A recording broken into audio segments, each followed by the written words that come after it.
ایک بزرگ نے اپنے بیٹے سے فرمایا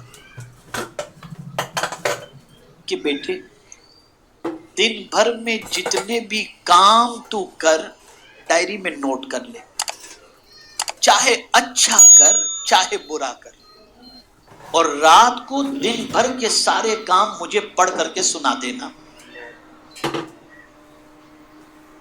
بچے نے کہا ٹھیک ہے۔ اب ظاہر سی بات ہے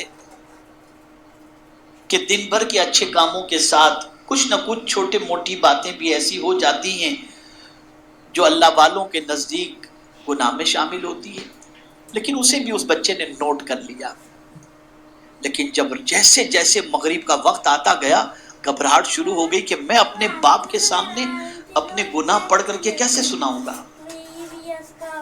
رات ہوئی، باپ نے بلایا، نہیں رکھتا، میرے سے کچھ نیکیاں بھی ہوئی ہیں اور کچھ غلطیاں بھی ہوئی ہیں۔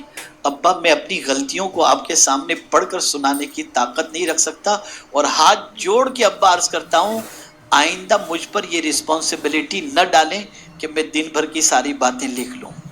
اب بزرگ کا جواب سنیے، ارشاد فرماتے ہیں بیٹے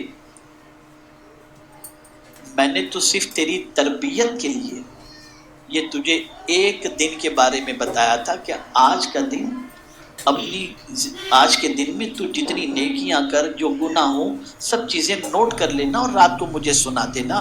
بیٹا تو سوچ کہ ایک دن میں چند گناہ جو تجھ سے ہوئے تو تیرے باپ کے سامنے نہیں سنا سکتا، زندگی کے سارے گناہ خدا کے سامنے تو کیسے سنا سکے گا؟ اس لیے کہ قیامت میں پروردگار فرمائے گا اقرا کتابک، اپنا اعمال نامہ پڑھ، تو اپنے رب کے سامنے کیسے سنا پائے گا؟ میں پوچھنا چاہتا ہوں کیا کبھی یہ تصور بھی ہمارے ذہن میں آیا؟ اور اگر کوئی یہ سمجھتا ہو یہ مجھے کام آئے گا وہ مجھے کام آئے گا، کیا کورونا نے آپ کو نہیں بتایا کہ کون کس کے کام آئے گا؟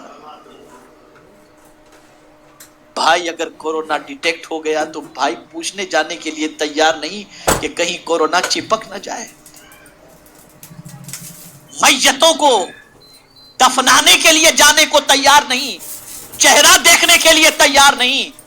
میں سمجھتا ہوں قیامت سے پہلے یہ چھوٹی قیامت آئی اور بتا دیا گیا سنو وہاں کوئی کسی کا نہیں ہوگا، وہ تمہیں سمجھ میں نہیں آ رہا تھا، اب دنیا میں ذرا دیکھ لو کوئی تمہیں کام آ رہا ہے۔ اگر آج بھی ہماری آنکھیں نہیں کھلتی تو میں سمجھتا ہوں کہ تباہی اور بربادی سے دنیا کی کوئی طاقت ہمیں روک نہیں سکتی، کوئی طاقت ہمیں نہیں۔